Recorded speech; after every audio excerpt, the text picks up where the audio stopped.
Edgar Cayce, known as the Sleeping Prophet, offered an interpretation that breaks with centuries of religious tradition. He asserted that the story of Adam and Eve, as told in the Bible, does not correspond to literal reality. According to his readings, the creation of humanity was not an instantaneous act but a long process, guided by spiritual and cosmic laws. This revelation challenges the way we have been taught to understand our own origins.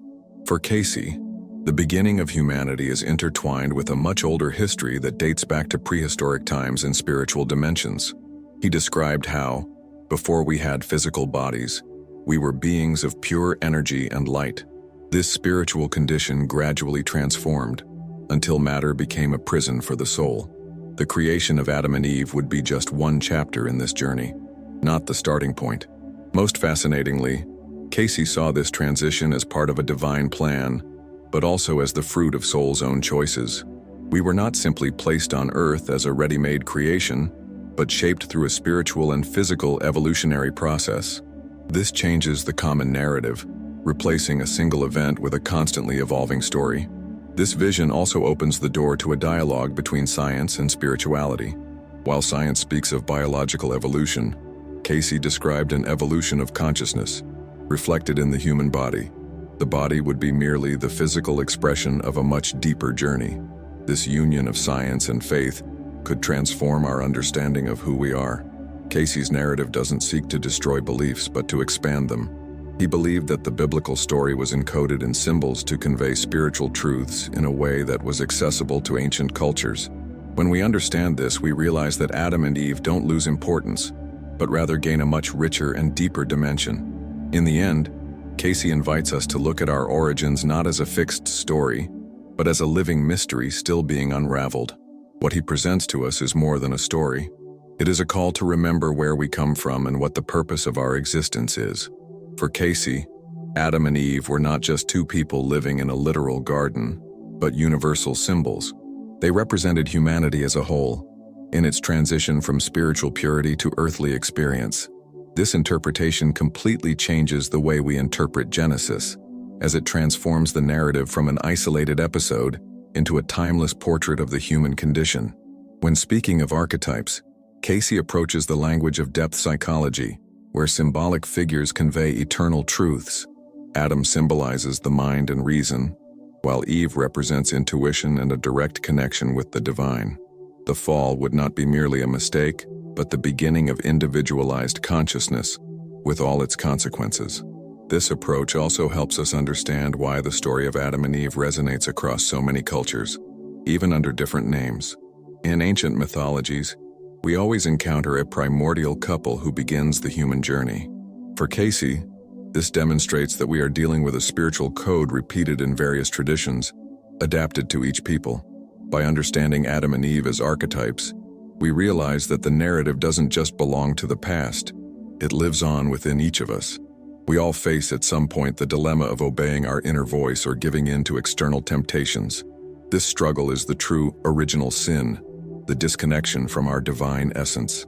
This interpretation also mitigates conflicts between religion and science. Instead of arguing about whether Adam and Eve physically existed, we can recognize that they represent internal processes we all experience. The question shifts from, did they exist, to how does this story manifest in my life today? Ultimately, Cayce calls us to see the Bible not as a merely historical record, but as a mirror of the human soul.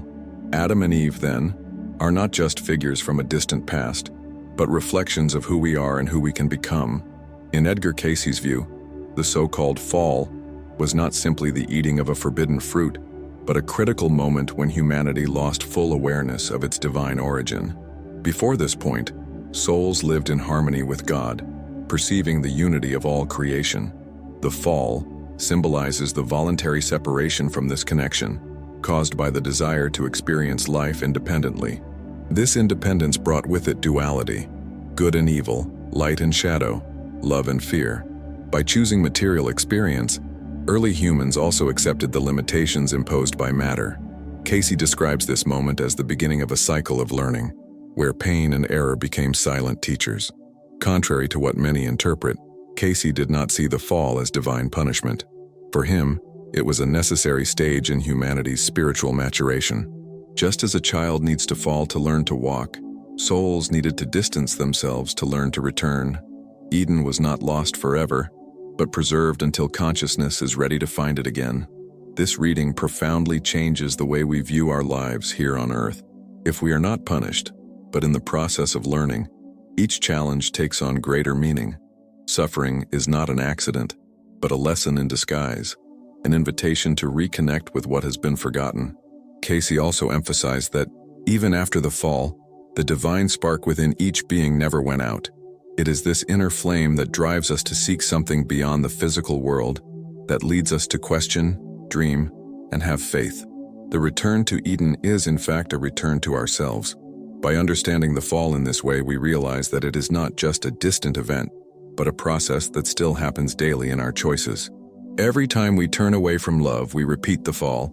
Every time we choose the light, we take a step back home.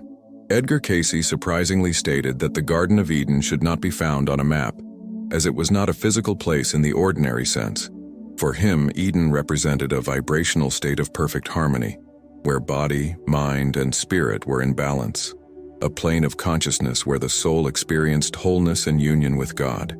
In this state, there was no suffering, fear, or separation. Time was not felt as we perceive it, and energy flowed freely. Souls, according to Cayce, lived in a more subtle, less dense, almost luminous body. This condition was gradually lost as humanity chose to delve deeper into material experience. By transforming Eden into a vibrational state, Cayce opens the door to a mystical interpretation. Paradise is not something of the past or the distant future, but a reality to which we can return in this lifetime. It's not about finding a place, but about raising the frequency of one's being. This means that moments of profound peace, true love, and spiritual connection are, in a way, glimpses of this Eden.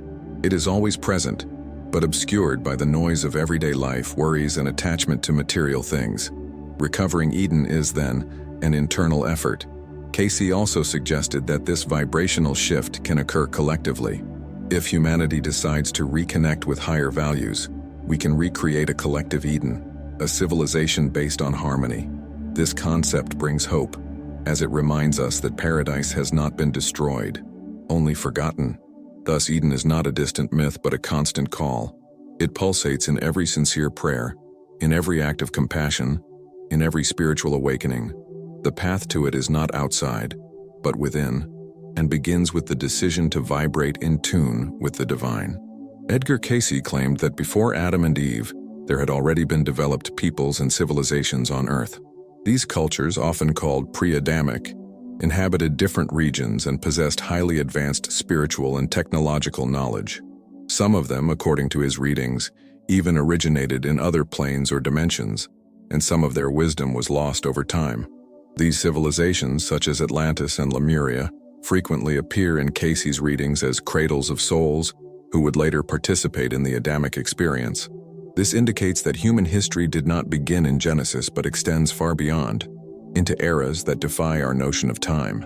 For him, these societies already knew energy manipulation, telepathy, and spiritual healing. With the vibrational decline, these cultures would have fallen into decline, whether due to natural disasters or imbalances generated by their inhabitants' own ambition. The memory of these civilizations, however, remained recorded in the myths, legends, and spiritual traditions of ancient peoples, serving as a reminder of a grand past. In speaking of these eras, Cayce sought not only to tell a fascinating story, but also to warn about the cycles that repeat themselves. He argued that just as in the past, humanity today can choose the path of harmony or self-destruction. Destiny, therefore, depends on collective consciousness. The most impactful aspect of this revelation is the realization that humanity's spiritual lineage is far more complex than we imagine. Adam and Eve were merely a milestone in a timeline that includes soul migrations, creative experiments, and interactions with subtle planes. This perspective broadens our vision of who we are, reminding us that we carry not only genetic, but also spiritual inheritances, coming from people who shaped our journey long before written history. For Cayce, the creation of the human form was a gradual process, in which the soul shaped the physical body over eons. Before inhabiting dense matter, human beings existed in subtle, luminous, and flexible bodies. adapted to the spiritual plane. Over time, and through the choice to experience the material world, these bodies densified until they became what we know today. This process, according to him, would be similar to the biological evolution studied by science, but guided by spiritual principles. It was not chance that defined our form, but divine intention and the active participation of souls in the construction of their own earthly vehicle. This vision integrates the most profound aspects of biology and spirituality. Cayce's concept of spiritual DNA isn't limited to physical genetics. It also refers to memories and vibrational patterns we carry from past existences. This invisible information influences our abilities, tendencies, and even the challenges we face in life. Thus, human creation was not an isolated act, but a constant dialogue between spirit and matter. Each change in the physical body reflected a stage of learning for the soul, adjusting to better express its essence in the physical world. This perspective also brings responsibility. If we shape our form over time, we can continue to transform it through conscious choices. The body ceases to be merely a biological inheritance and becomes a living expression of our spiritual journey. Understanding this, we realize that our origins are simultaneously cosmic and terrestrial. We are the fruit of earth, but also heirs to a lineage that transcends the stars, and our current form is just one chapter in an ever-evolving story. For Edgar Cayce, Adam and Eve were not created simply to inhabit a perfect garden, but to fulfill a mission of great spiritual importance. They represented the first souls to consciously experience physical life in its densest state, paving the way for all others. Their role was not simply to begin humanity, but to harmoniously integrate spirit and matter. This mission, according to Cayce, involved learning to use free will in a way that aligned with the divine plan. Upon incarnation, Adam and Eve were given the opportunity to demonstrate that it is possible to live in the physical world without losing connection with the divine essence. However, the temptation to explore the senses and separate themselves led them to challenges that have also become ours. The traditional narrative of disobedience becomes, from this perspective, a learning process. Adam and Eve's mistake was not an absolute failure, but a lesson that would serve all humanity. Each wrong choice would open doors to new understandings and ultimately, to reconciliation with God. Cayce also asserted that they played a role in prototyping earthly life. Just as an inventor fine-tunes his design, they experimented, adapted, and helped define the conditions that would allow human life to flourish. Eden would be a spiritual laboratory, not just a paradise. With this, the story ceases to be simply about loss and becomes one of purpose. Adam and Eve become spiritual pioneers, those who accepted the challenge of walking in the dark so that others might find their way back to the light. This vision inspires us to see our own lives as a mission. Like them, we are here to learn, adjust, fail, and try again, until we can unite within ourselves, the divine and the human. Cayce's interpretations of Adam and Eve bridge two often opposing realms, faith and science. By presenting creation as an evolutionary process guided by consciousness, he opens the way for scientific discoveries about evolution to intersect with humanity's spiritual vision. This doesn't diminish the importance of faith, but rather strengthens it with new perspectives. To traditional theology, this approach may seem provocative, as it challenges the literalness of Scripture. However, Cayce argued that the Bible contains profound truths expressed in symbolic language, adapted for the understanding of ancient peoples. By interpreting the texts in this way, faith is not negated, but deepened. From a scientific perspective, the idea that consciousness shapes physical form is still largely unexplored, but research in fields such as epigenetics and quantum physics is beginning to touch on these frontiers. Cayce seemed to anticipate concepts that are now gaining relevance in the dialogue between science and spirituality. This impact is transformative for those seeking answers beyond extremes. It is no longer necessary to choose between believing in a literal genesis or accepting only Darwinian evolution. We can recognize that both paths carry parts of the truth, and that human history is more complex and grandiose than we imagine. For believers, this revelation is an invitation to renew their faith, understanding that divine creation is continuous and alive, happening in every moment. For scientists, it is a challenge to investigate the role of consciousness and spirituality in the formation of material reality. Ultimately, Cayce's message reminds us that truth isn't found in a single book, theory, or tradition. It's scattered throughout like pieces of a puzzle, waiting for us to have the courage and humility to piece them together into a larger vision of who we are and where we come from. In light of Edgar Cayce's revelations, we realize that the story of Adam and Eve is much more than just an ancient tale. It is a mirror that reflects our own journey. Every choice, every challenge, and every reconnection with the divine are living chapters in this cosmic narrative.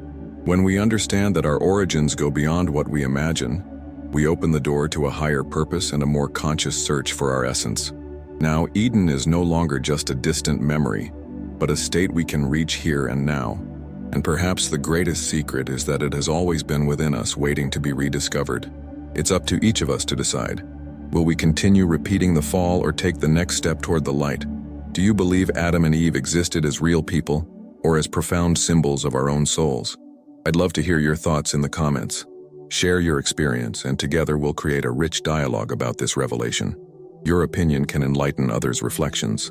If this content resonated with you, subscribe to the channel now and activate the bell so you don't miss future videos. Share this video with friends and family so more people can discover this unique and inspiring perspective on our true origins.